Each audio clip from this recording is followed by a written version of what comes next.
Բարի օր հարգելի հետևորդներ, եթերում ABC լուրերի ժամը 15-ի թողարկումն է, ես Սվետլանա Պետրոսյանն եմ, նախ կարևորը համառոտ։ Միքայել Սրբազանին քիչ առաջ վիրահատել են, ինչպես է անցել Սրբազանի վիրահատությունը։ ՀԱԿ-ը ունի վարչապետի թեկնածու, ով է նա։ Մինչ նոր տարի շատ բան կարող է որոշվել, Զելենսկին հայտարարություն է արել։ Կրակոցներ Լոս Անջելեսում 4 մարդ վիրավորվել է, 1 դեռահաս մահացել։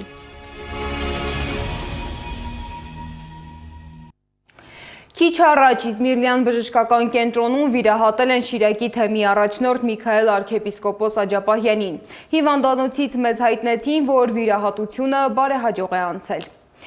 Իսկ խորհրդարանական ընտրությունից 6 ամիս առաջ քաղաքական դաշտում արդեն հնչում են 2026-ի ընտրությանը վերաբերող կոնկրետ հայտարարություններ։ Հայ ազգային կոնգրեսի ցուցակը գալիք խորհրդարանական ընտրություններին կգլխավորի Լևոն Զուրաբյանը։ Հայտարարել է կուսակցության փոխնախագահ Արամ Մանուկյանը, նշելով, որ Զուրաբյանը լինելու է նաև վարչապետի իրենց թեկնածուն։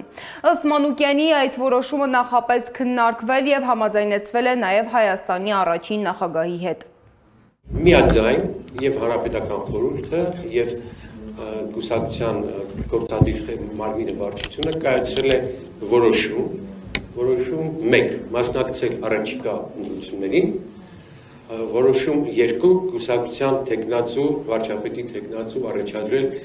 վարչության փոխնախագահ Լևոն Զուրաբյանին։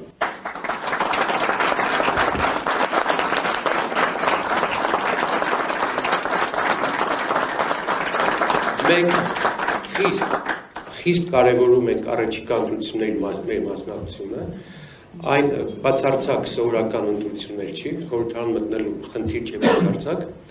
մենք այն գնահատում ենք այսպես, մեր երկիրը գտնվում է վտանգավոր ինքնիշխանության կորստի փուլում։ Զուրաբյանը իր հերթին ներկայացրել է կուսակցության ծրագիրը, շեշտը դնելով երկրի զարգացման վրա։ Նրա խոսքով առաջարկում են իրական խաղաղություն ապահովող նախագիծ Հյուսիս-Հարավ երկաթուղու կառուցումը, որը կարևոր է Հայաստանի տնտեսական և տրանսպորտային հոսքերի զարգացման համար։ Լսենք նրա ասուլիսի առանցքային կետերը։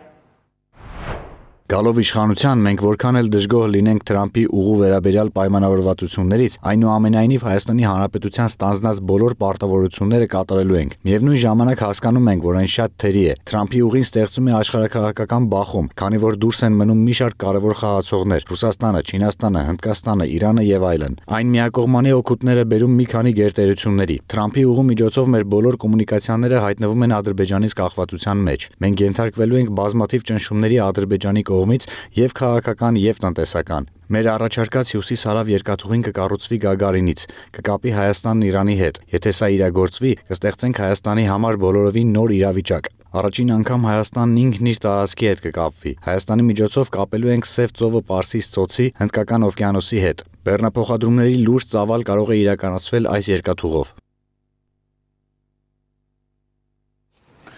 Միասնության թևեր քաղաքական նախաձեռնությունը բացել է իր տարածքային գրասենյակը Հրազդանում։ Նախաձեռնության ղեկավար Արման Թաթոյանն իր խոսքում շեշտել է, որ իրենց նպատակը միասնական ուժերով գործելն է, երկիրը առաջ տանելու եւ առկա խնդիրները համատեղ լուծելու համար։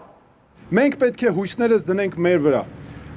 Սխալ է այն տրամաբանությունը միշտ եղել, որ մենք ինչ-որ տեղեր հովանավորներ ենք փնտրում։ Դա ճիշտ չէ, ինչ որ մի հովանավոր մեզ անընդհատ իր շահերի համար զոհաբերելու է։ Մենք պետք է ունենանք մեր վրա, հույսներս դնենք, մենք մեզ առաջ տանենք։ Է որ ասում է եղունգ ունես գլուխդ քորի։ Մենք պետք է եւ ուրիշին էլ անուն մի կպցրու։ Մենք պետք է հասկանանք, որ ամեն մի պետություն, ամեն մեկը ունի իր շահերը, իր հարցերը, բայց մենք պետք է հասկանանք ժողովուրդ ջան, որոնք են մեր շահերը, որոնք են մեր համար անհրաժեշտ խնդիրները, որ պետք է մենք լուծենք։ Իսկ Գագիկ Ծառուկյանն ասում է, որ առաջարկ Հայաստանի նախագիծը այս տարի ճանապարհորդել է Հայաստանի բոլոր քաղաքներով ու գյուղերով, նաև Սփյուռքի համայնքներով։ Մարդիկ ակտիվորեն մասնակցել են, ներկայացրել իրենց մտքերն ու առաջարկները երկրում առկա խնդիրները լուծելու համար, ու հենց իրենց մասնակցությամբ նախագիծն ավելի արժեքավոր է դարձել։ Ծառուկյանը նշել է, որ նոր տարվա առաջին իսկ օրերից սկսվելու է նոր առաջարկների մշակումն ու հրապարակումը։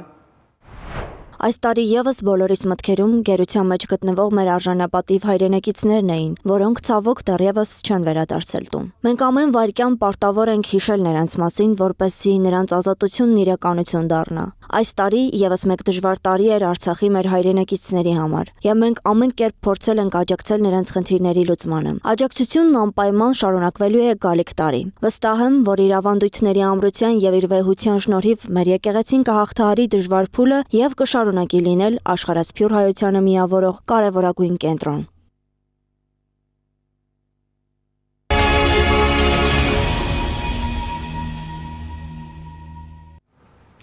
Բաքվի ռազմական դատարանում շարունակվում է Արցախի ռազմաքաղաքական ղեկավարության կեղծ դատավարությունը։ Գործը մոտենում է ավարտին, արդեն հնչում են եզրափակիչ ելույթներ եւ ամենայն հավանականությամբ վճիռները կհրապարակվեն մինչև տարվա վերջ։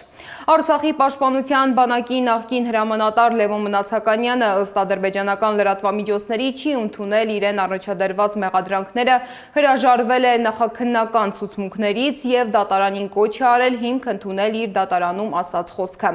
Վերջին խոսքերով հանդես են եկել նաեւ Արցախի նախկին նախագահներ Արկադի Ղուկասյանն ու Բակո Սահակյանը, ամբողջությամբ հերքելով մեղադրանքները։ Հիշեցնեմ, որ այս դատավարությունները ընթանում են առանց անկախ դիտորդների եւ միջազգային լրատվամիջոցների մասնակցության։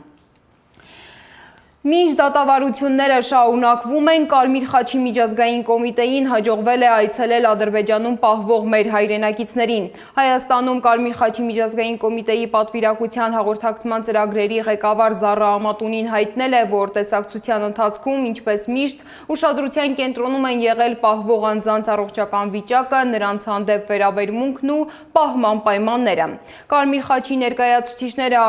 առանձին զրուցել են յուրաքանչյուրի հետ։ Հիշեցնեմ, որ կոմիտեի գրասենյակն արդեն 4 ամիս է փակ է Բաքվում եւ այցը կազմակերպել է կոմիտեի Ժնևի կենտրոնակայանը։ Կարմիր խաչի միջազգային կոմիտեի ներկայացուցիչները այցելել են նաև Բաքվում պահվող լիբանանահայ Վիգեն Էուլջեքչյանին։ Նրա փաստաբանն ու կինը շնորհակալություն են հայտնել թե Կարմիր խաչին, թե Ադրբեջանի իշխանությանը այցելությունը հնարավոր դարձնելու համար։ Էուլջեքչյանին փոխանցել են առաջին անհրաժեշտության պարագաներ, ինչը դրական ազդեցություն է ունեցել նրա ֆիզիկական եւ հոգեբանական վիճակի վրա։ Անցած շաբաթ նա նաև հեռախոսով խոսել է հարազատների հետ։ Այս ամենի ֆոնին Փաշինյանը այդուամենայնիվ հույս ունի, որ Հայաստանից էլ Ադրբեջան արտահանում կլինի։ Սակայն հասարակությունը դեռևս չի մարսում ադրբեջանական բենզինի վաճառքը Հայաստանում։ Հայաստան-ադրբեջանական բենզին ներկրել են երկու ընկերություն՝ Մեգատրեյդ եւ Շիշա Վոլդը։ Ով է փոխում խաղի կանոնները ռեպորտաժում։ Երևանում քանդում էին ապօրինի բենզալցակայանները, բայց դրանց տեղում նորերն են աճում։ Նույն հասցեներով, նույն խախտումներով, նույն սեփականատիրոջ անունով։ Ահազանգը հնչեցնում է ակտիվիստ Արթուր Չախոյանը։ Նրա խոսքով նախորդ տարի չթույլատրված հատվածներում կառուցված շուրջ 40 բենզալցակայանների քանդումից հետո նույն վայրերում այժմ կառուցվում են արդեն գալֆ բենզալցակայանները։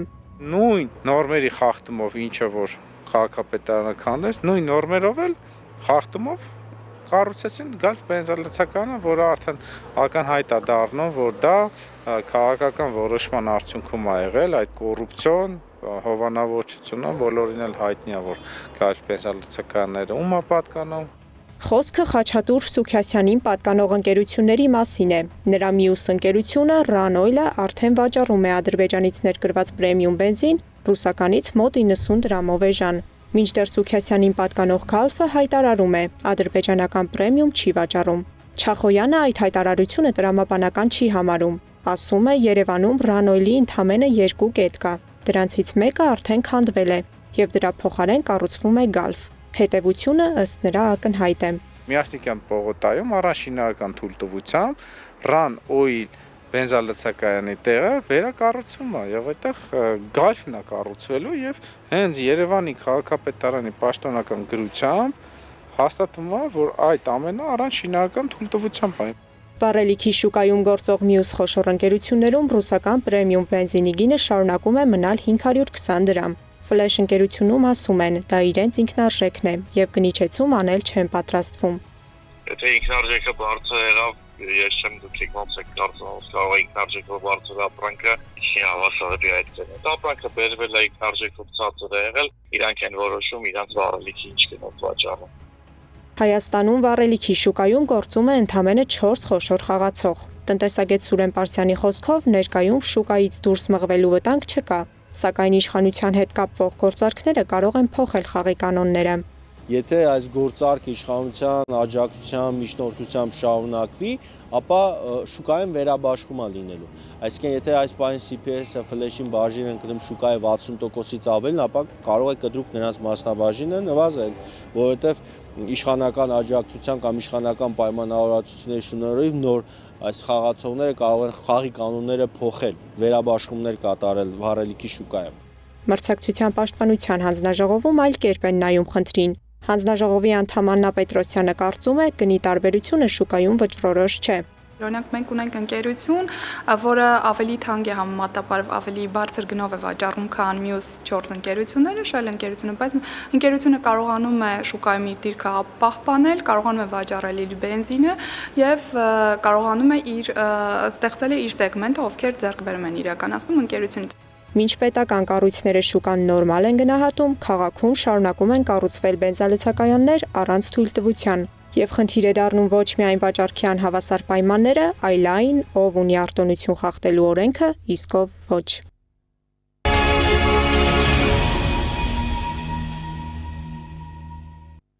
Բտանախարարությունը տեսալուսողական մեդիայի մասին օրենքում փոփոխություններ է կատարել։ Նախագծով կարգելվի սահմանադրական կարգը բռնի տապալելու, պատերազմ քարոզելու, բռնություն եւ դաժանություն քարոզելու նպատակ հետապնդող բովանդակության տարածումը։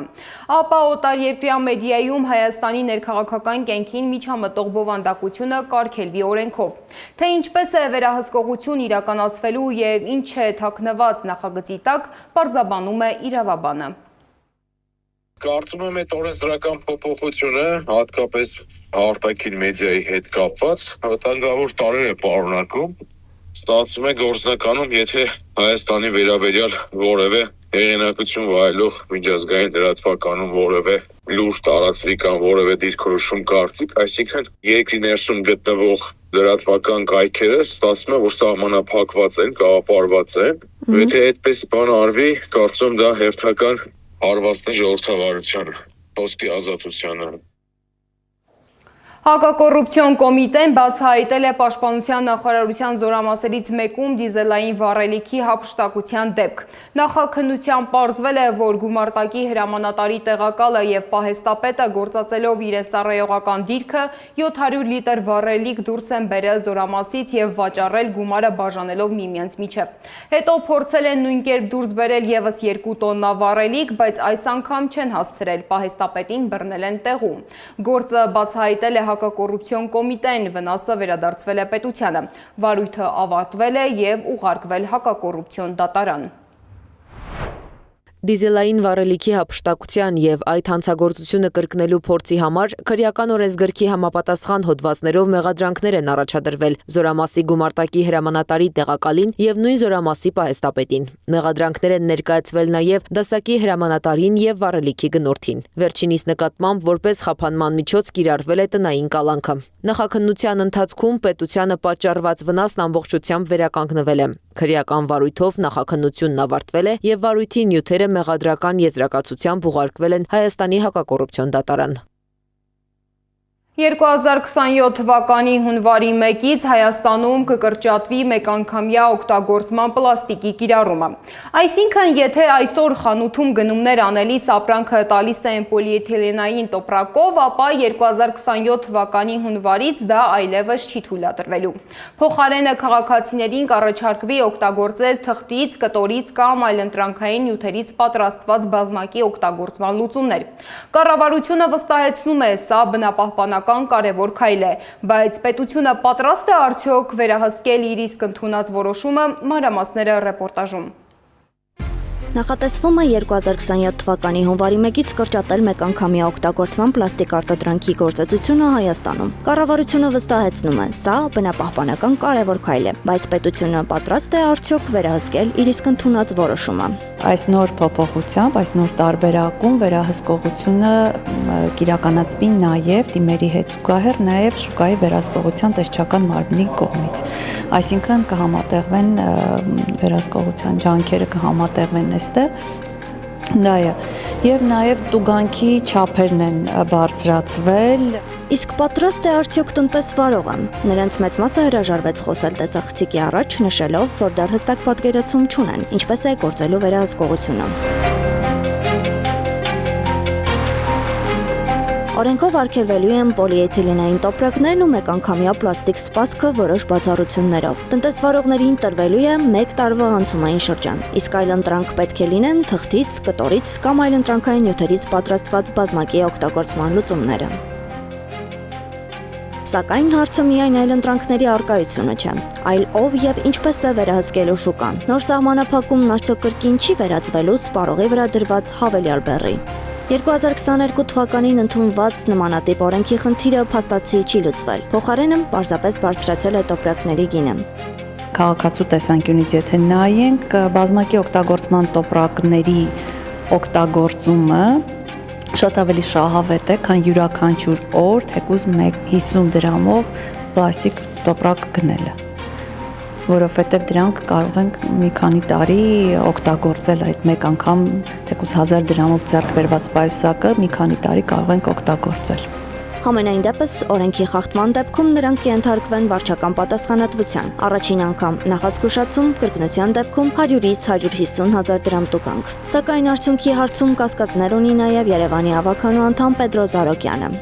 Ընդհանուր հակառակ էֆեկտը տեղի ունեցավ։ Այդ տելեֆոնները, որ բարակ են, ավելի հեշտ էր միջավայրում, ավելի քայքայվում, ավելի հեշտ էր մեր աղբավայրի համար։ Հիմա այս հաստեր են ավելի երկար տարիներ են, որ քայքայվեն, այսինքն սրանք վնաս տվեցին այդ օրենքով։ Հիմա նոր ոնց որ հասկացել են, որ այդ նախկին օրենքը սխալ է, 5-3 տարի անցել, մի 2 տարի հետո մի նոր օրենք են ուզում դնել, որ թուղթով օգտագործեն։ Այսինքն 5 տարի միջավայրին լավ վնաս են տալիս։ Օրենքը քննարկվում է, բայց դրա կյանքի կոչումը կրկին հարցականի տակ է, ասում է ավականու անդամը։ Սա կարող է դառնալ հերթական լավ մտադրությունը վատ իրականացմամբ։ Անահիտ Սարգսյան, Անդրանիկ Մանսուրյան, ABC Media։